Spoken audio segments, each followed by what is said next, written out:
Kalau di bibit petani itu kan murah. Bibit dari PT Bisi kan mahal. 2 kali lipat harganya.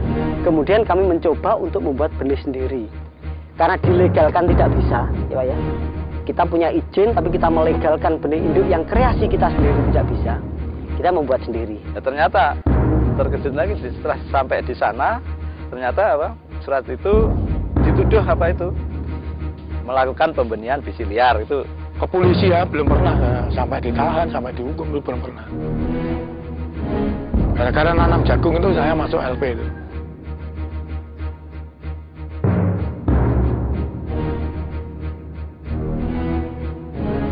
Petani yang tergabung dalam Persatuan Petani Kediri ini menuntut agar Dewan memberikan sanksi kepada PT Bisi yang ada di Pare, Kabupaten Kediri. DPRD harus mampu dan berani memperjuangkan serta mendesak pemerintah Kabupaten Kediri untuk menanganinya. Apabila kreativitas petani dalam menyumbang proses alat produksinya seperti ular, keliling di Kecamatan Pare yang benar-benar dibutuhkan dan memberi manfaat besar bagi petani supaya dibuat peraturan yang mendukung.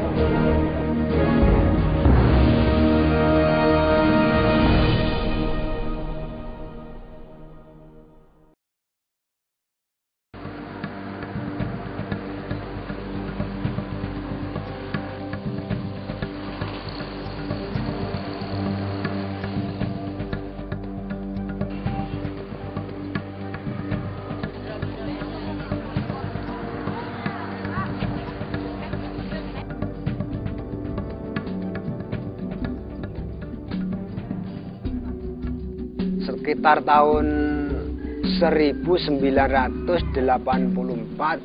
saya itu pernah kerjasama diajak oleh PT Bisi menanam benih jagung itu selama 4 periode.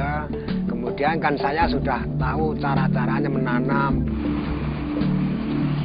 Setelah itu saya putus tidak menanam lagi atau tidak kerjasama lagi dengan PT Bisi itu. PT Bisi kan menanam jagung itu istilahnya berkeliaran gitu. Jadi enggak satu tempat gitu, enggak. Dulunya di sini ya ditempati. Setelah orang-orang itu tahu, itu dicabut lagi, dipindah lagi. Gitu. Dari PPL berbicara dengan saya, boleh ladangmu ditanami jagung persiapan benih. Caranya bikin apa? Diberi benih, diberi pupuk, tapi besok apa itu mengembalikan waktu panen gitu. Kontrak tidak ada. Pada waktu keluar dari perusahaan kita terketuk sekali hati kita untuk paling tidak bagaimana menolong petani. Kalau kita bicara di jagung hibrida, Pak, jagung konsumsi tidak ada 2.000, tapi benihnya 40.000, 20 kali lipat. Ini kan yang jadi ring. Hati kami ingin berkata, wah, saya mau bikin benih kalau gitu, Pak. Hibrida. Jagung lokal bisi yang kecil-kecil itu saya buat betina, kemudian jagung yang besar, buahnya atau tongkol yang besar itu saya buat jantan. Hasilnya itu ya tidak banding dengan yang asli, yang mesti masih baik mutunya yang asli itu. Umpama ciptaan dari benih yang asli bisi itu perkirakan 7 hektar itu mendapatkan 1 ton. Umpama yang tidak asli seperti saya tanam itu sekitar 6 kintal kah atau 7 kintal gitu, menjadi masalah itu. Saya itu memasarkan benih hibrida ya. Harganya harga paten yaitu. Kalau PT Bisi harga jualnya kan 27.000 ya. Kalau saya kan hanya 10.000 gitu. Undang-undang tentang PVT itu kan menghasilkan benih sebetulnya, yang kemudian dilindungi berdasarkan undang-undang itu.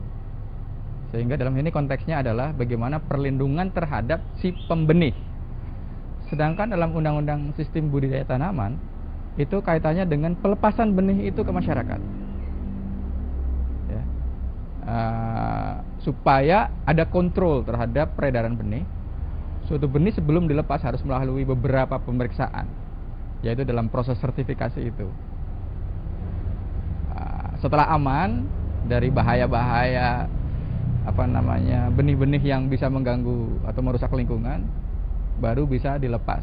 Nah, prosedur Undang-Undang Sistem Budidaya Tanaman adalah prosedur bagaimana suatu benih dari pemulia sampai kepada petani harus dilepas. Itu sebetulnya. Nah, keuntungannya bagi petani barangkali adalah petani akan memperoleh benih-benih yang dalam tanda petik baik karena sudah melalui prosedur pemeriksaan. Kerugiannya, petani tidak mungkin ikut berpartisipasi dalam konteks itu. Kenapa? Karena persyaratan-persyaratan yang ada di dalam Undang-Undang PVT untuk memperoleh benih itu sangat rumit bagi petani.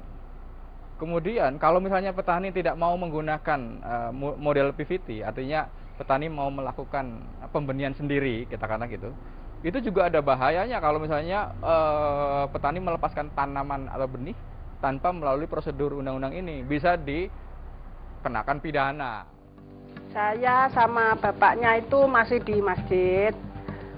Tahu-tahu itu pulang dari masjid itu kok sudah dipenuhi yang dari BISI, yang dari kepolisian. Kalau Bapak menanam semacam ini, ya, dan orang lainnya itu banyak lagi, PT BISI akan gulung tikar. Semula itu belum ada kok diperingatkan atau bagaimana, enggak. Jadi langsung didatangi ke sini, langsung disuruh tanda tangan, terus dipanggil hari Minggu, suruh ke Polres itu. Ya, ternyata terkejut lagi setelah sampai di sana, ternyata surat itu dituduh melakukan pembenihan bisi liar itu. Dikatakan kamu menjual bisi dua, enggak, saya tidak pernah menjual bisi dua karena kita memang tidak pernah menggunakan merek orang lain sama sekali, kita jual polos gitu. Akhirnya dibawa ke Polres, dari Polres tuduhannya adalah pemalsuan. Bapak Kapolres sendiri, Bapak Kapolsek pada waktu itu ya, itu juga menolak, ini tidak pemalsuan karena mereknya tidak ada merek sama sekali. Ketika satu benih dimiliki oleh PVT-nya atau dimiliki patennya oleh sebuah perusahaan, itu sebenarnya itu disitulah hak-hak petani itu diabaikan. Kenapa? Karena perusahaan benih itu tidak memproduksi benih berdasarkan apa yang tidak ada sebelumnya. Mereka memproduksi hal-hal yang sebenarnya, pengetahuan yang sebenarnya sudah dimiliki oleh para petani. Seperti misalnya membenihkan jagung, itu adalah pengetahuan umum yang dimiliki oleh hampir semua petani di dunia yang memproduksi jagung. Jadi sebenarnya kalau mereka mau mempatenkan satu pembenihan, metode pembenihan atau mendaftarkan hak atas varietasnya,